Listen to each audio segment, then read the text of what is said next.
Numbers અંતર્ગત ચર્ચા કરીએ મેટ્રોપોલિસના મેનેજમેન્ટ સાથે કંપનીના એમડી सी सुरेंद्रन अपनी साथे जुड़ाई गया है। सर गुड आफ्टरनून, स्वागत है सीएनबीसी बाजार पर। और सर एक शुरुआत करना चाहेंगे मार्जिन्स और सस्टेनेबिलिटी के साथ। Q4 एबिटा मार्जिन सर देख रहे एक शार्पली एक्सपैंड होता हमने देखा to 25.4% despite no price hikes. तो सर ये समझना चाहेंगे इसके लिए बिगेस्ट ड्राइवर्स क्या रहे, प्रोडक्टिविटी, मिक्स इंप्रूवमेंट या फिर कॉस्ट ऑप्टिमाइजेशन, और ये मार्जिन्स गोइंग इनटू FY27 कितने सस्टेनेबल है? Good afternoon Chandni and good afternoon to all your viewers. Yes, Q4 में हमने मार्जिन का प्रदर्शन बहुत अच्छा रहा है और खास कारण दो तीन है इसमें।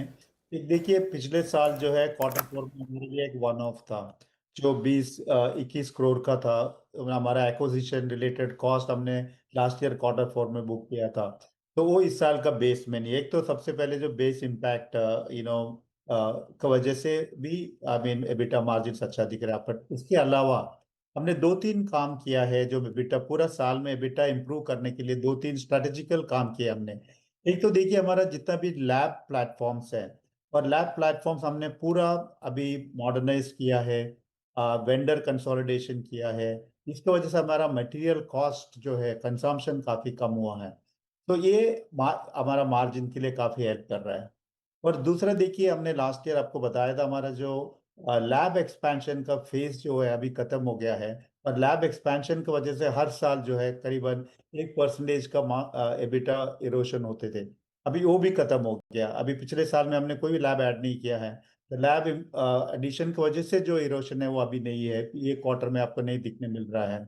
और लास्टली जो है हमने काफी प्रोडक्टिविटी इनिशिएटिव्स हमने स्टार्ट किया कंपनी में, ऑटोमेशन डिजिटाइजेशन करके काफी प्रोडक्टिविटी इनिशिएटिव्स हमने किया है पूरा साल में, उसका बेनिफिट्स अभी मिलने लगा है।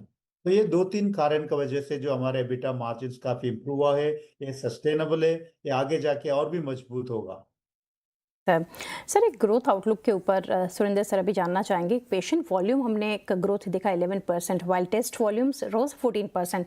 सर क्या कॉन्फिडेंस मेट्रोपोलिस को यहाँ से मिल रहा है, कितना ये सस्टेनेबल है डबल डिजिट ग्रोथ और एमिड इंक्रीजिंग कंपटीशन इन डायग्नोस्टिक्स? या पेशेंट वॉल्यूम ग्रोथ देखिए, 10-11% का हमने पेशेंट वॉल्यूम ग्रोथ किया पिछले क्वार्टर में, एक एक्सेप्शनल क्वार्टर था। ये हमारा ऑर्गेनिक बिजनेस में हमने भी 9.3% पेशेंट वॉल्यूम ग्रोथ किया है, ठीक है, एक्सेप्शनल क्वार्टर था जैसे मैंने बताया आपको। क्वार्टर हमने अभी क्या किया, पिछले 2 साल में करीबन 60-65 लैब्स हमने ऐड किया है, और एवरी ईयर अबाउट 400-500 नया सेंटर्स हम ऐड कर रहे हैं।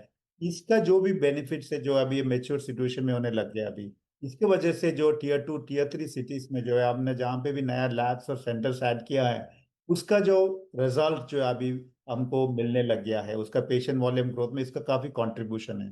और दूसरा जो है, हमने कोर डायग्नोस्टिक को लास्ट ईयर एक्वायर किया था, तो कोर डायग्नोस्टिक्स का जो प्रोडक्ट है मेट्रोपोलिस का डिस्ट्रीब्यूशन को थ्रू थ्रू जो हमने अभी सेल करने लग गया, उसकी वजह से भी काफी हमको वॉल्यूम एक्सपेंशन देखने मिल रहा है। और लास्ट पॉइंट जो है, अभी हमारा ट्रू हेल्थ का जो पोर्टफोलियो का अच्छे से बढ़ रहा है, ईयर ऑन ईयर 20% ग्रोथ हो रहा है, 22% का ग्रोथ हो रहा है, इसकी वजह से भी हमें पेशेंट वॉल्यूम ग्रोथ मिल रहा है। तो ये combination of all these three things put together we are seeing good patient volume growth. I mean आगे जाके जो है 8-9% वॉल्यूम ग्रोथ जो हमारा गाइडेंस है, हमारा एस्टिमेशन है going forward. Sir B2B versus B2C एक स्ट्रेटजी के ऊपर जानना चाहेंगे। सबसे पहले B2B रेवेन्यू जो एक हमने देखा grew faster at 28% on YOY basis. जब B2C की बात करें तो एक 20% का ग्रोथ देख रहे हैं। गोइंग फॉरवर्ड कौन सा सेगमेंट यहाँ से आपको सर लग रहा है बिगर ग्रोथ इंजन कंपनी के लिए हो सकता है, और मार्जिन्स डिफरेंट कैसे है बोथ बिजनेसेस के लिए? देखिए, B2B और B2C दोनों हमारे लिए इंपॉर्टेंट चैनल रहेगा आगे जाके, क्योंकि हमने B2B का जो भी है बेसिक क्लीनअप हमने पिछले साल किया है, जो भी लो मार्जिन बिजनेस है जहाँ पे हमें पैसा मिलने के लिए मुश्किल था, वो सब हमने बिजनेस क्लीनअप किया है। तो अभी जो B2B बिजनेस हम बिल्ड कर रहे हैं, गुड क्वालिटी बिजनेस हम बिल्ड कर रहा है, इसके वजह से B2B बिजनेस का पोर्टफोलियो और क्वार्टर में आपको मजबूत होते हुए दिख रहे हैं आपको, करेक्ट। और B2C जो always will be a priority, हमने जितना भी नया सेंटर्स ऐड कर रहा है उसके वजह से वॉल्यूम्स हमें बढ़ेगा, प्लस जो एक्सिस्टिंग सेंटर्स में जो सेम स्टोर ग्रोथ का हमारा फोकस रहेगा, तो B2C will also be a focus. तो अभी रेशियो करीबन 60-40 है। अभी ये बी टू सी हो सकता है अभी 2-3% और भी आगे जाके और इम्प्रूव होगा, 62-63% तक अभी अगले 2 साल में इम्प्रूव हो सकता है। सुरेंद्र सर, आगे स्पेशलिटी टेस्टिंग अपॉर्चुनिटीज़ अगर देखें तो और उसके साथ ही ट्रू हेल्थ पोर्टफोलियो एक स्ट्रॉन्ग ग्रोथ हमने देखा। तो सर ये एडवांस डायग्नोस्टिक्स के लिए कितना बड़ा हो सकता है कंपनी के ओवरऑल रेवेन्यू मिक्स के लिए for the coming next 2 to 3 years? देखिए, स्पेशलिटी मिक्स हमारा जो कोर डायग्नोस्टिक वजह से भी इम्प्रूव हुआ है। कोर डायग्नोस्टिक का जितना भी पूरा रेवेन्यू आउटपुट है वो स्पेशलिटी रेवेन्यू है। तो स्ट्रेट अवे जो 8 to 9% स्पेशलिटी का जो बेनिफिट हमें मिला है कोर डायग्नोस्टिक वजह से। और हमने अभी जेनोमिक्स का जो है सेंटर ऑफ जेनोमिक्स अभी हमने इनिशिएट किया है। पिछले क्वार्टर में हमने लॉन्च किया है। एक दिल्ली में हमारा कैप एक्रेडिटेड लैब है जेनोमिक्स का, और एक मुंबई में हमारा लैब है। तो 2 जेनोमिक्स फुल फ्लेज लैब से अभी काफ़ी इनिशिएटिव ले रही है। एक ऐसे अपॉर्चुनिटी, ऐसे सेगमेंट है, काफ़ी ग्रोथ होगा। तो speciality will always be a priority for metropolis. देखिए, मेट्रोपोलिस एक स्पेशलिटी कंपनी है। 40% हमारा बिजनेस स्पेशलिटी से आ रहा है, और ये सेगमेंट में जो है और भी मजबूत होगा। नया टेस्ट हम ऐड करेंगे, नया पोर्टफोलियोज ऐड करेंगे, नया स्पेशलिटी सेगमेंट की तरफ से हमारा काफ़ी फोकस रहेंगे। एक्सपेंशन के फ्रंट पर सर अगर देखें तो कंपनी ने यहाँ से जो क्रॉस किया है 5000 प्लस सेंटर्स माइलस्टोन, तो कैसे एक्सपेंशन स्ट्रेटजी गोइंग फॉरवर्ड आप देख रहे हैं? डीपर पेनिट्रेशन रहेगा इन टियर 2 टियर 3 सिटीज, या फिर ज़्यादा स्ट्रेंथन करेंगे प्रीमियम प्रेजेंस मेट्रोज में? नहीं, टियर 2 टियर 3 सिटी में काफ़ी हमारा फोकस है। हम्म। सेंटर्स अभी ज़्यादातर जो है टियर 2 टियर 3 सिटीज़ में आ रहा है। और टियर 1 सिटीज़ में जो है, जहाँ तक हमारा हमारा खुद का सेंटर्स जो कंपनी का ओन सेंटर्स हम लगाएंगे टियर 1 सिटीज़ में ज़्यादातर, और टियर 2 टियर 3 सिटीज़ में फ्रेंचाइजी सेंटर्स लगाएंगे। अब देखिए, हमारा लैब टू सेंटर रेशियो जो है 2 साल पहले 20 था, 1:20 था। अभी हमने पिछले साल जब हमने क्लोज किया 1:24। अभी नेक्स्ट 2 इयर्स में जो ये 1:35 तक लेके जाएंगे। तो अभी लैब्स अभी ज़्यादा ऐड नहीं करेंगे, लेकिन सेंटर्स और ऐड करेंगे। इसकी वजह से लैब टू सेंटर रेशियो जो है बढ़ते जाएंगे, और एक्सिस्टिंग लैब से जो है और प्रोडक्टिविटी अभी हमारे इम्प्रूवमेंट मिलेगा इसके वजह से। तो एक्सपेंशन स्ट्रैटेजी हो जो है, hmm. Overall tier 1 tier 2 tier 3 cities में रहेंगे, बट टियर 1 में largely through the own centres, and tier 2 tier 3 centres cities में जो फ्रेंचाइजी मॉडल से हम लोग डेवलप करेंगे। जी सर, इंडस्ट्री कंसोलिडेशन अभी देखें तो डायग्नोस्टिक्स इंडस्ट्री हमने सर देखा एक ज़्यादा ही ऑर्गेनाइज्ड हो रही है क्योंकि अग्रेसिव कंपटीशन देख रहे हैं फ्रॉम चेन्स एंड हॉस्पिटल्स। तो क्या कंसोलिडेशन बढ़ते उसको ध्यान में रख कर क्या कंपनी यहाँ से कुछ एक्विजिशंस को एवेल्यूएट कर रही है?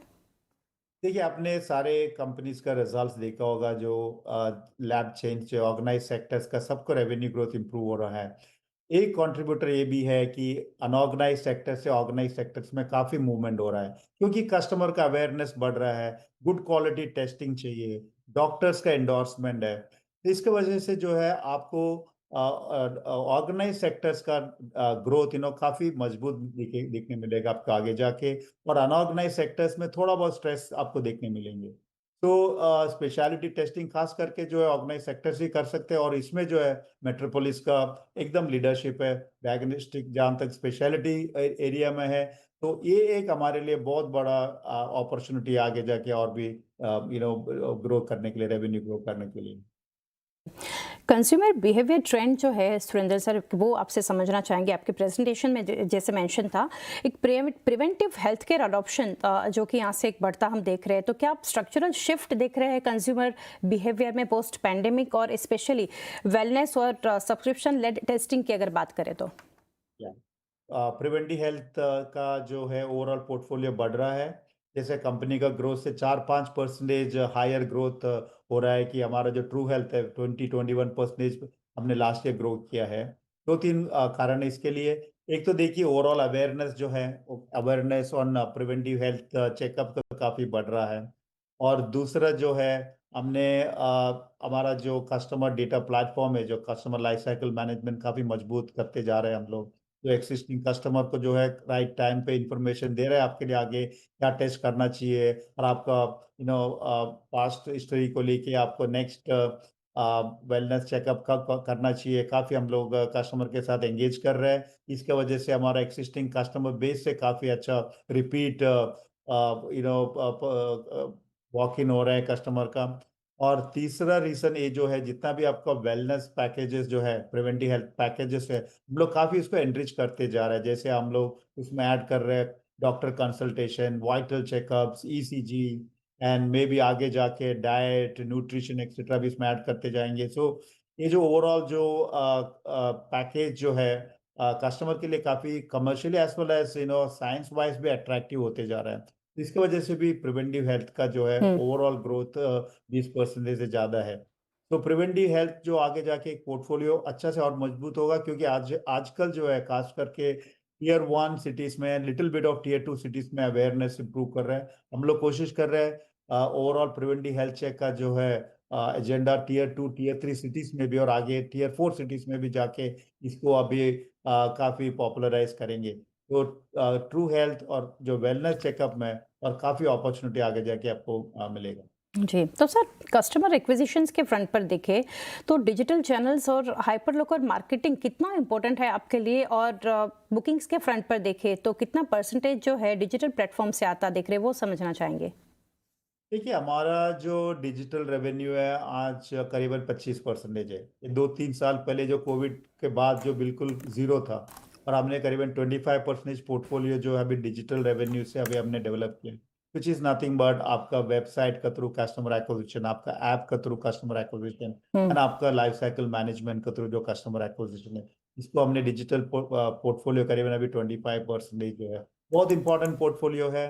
इसमें आगे जाके ये जो पोर्टफोलियो अच्छे से ग्रो कर रहा है, करीबन 30-35% ईयर ऑन ईयर ग्रो कर रहा है, तो बहुत इंपॉर्टेंट है ये एक चैनल।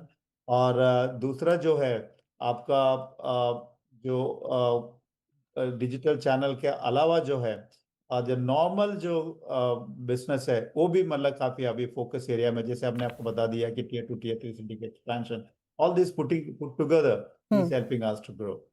जी सर लास्टली समझना चाहेंगे गाइडेंस के फ्रंट पर एक स्ट्रॉन्ग FY26 और Q4 कंपनी की ओर से, तो क्या सर अभी ग्रोथ टारगेट्स को लेकर प्रायोरिटीज़ कंपनी की रहेगी? लाइक यहाँ से रेवेन्यू ग्रोथ हो गया, मार्जिन ट्रेजेक्टरी, रिटर्न रेशियो, वो समझना चाहेंगे। देखिए, लास्ट ईयर हमने 13.7% ग्रो किया है ऑर्गेनिक बेसिस पे, और कंपनी लेवल पे 23%, बिकॉज हमने 2 या 3 कंपनी को हमने एक्वायर किया था। तो लास्ट 3 इयर्स का जो हमारा कैगर है 13% है, और आगे अगले 2-3 साल में जो है हमारा रेवेन्यू ग्रोथ जो रहेगा करीबन 14-15% का एस्टिमेट है।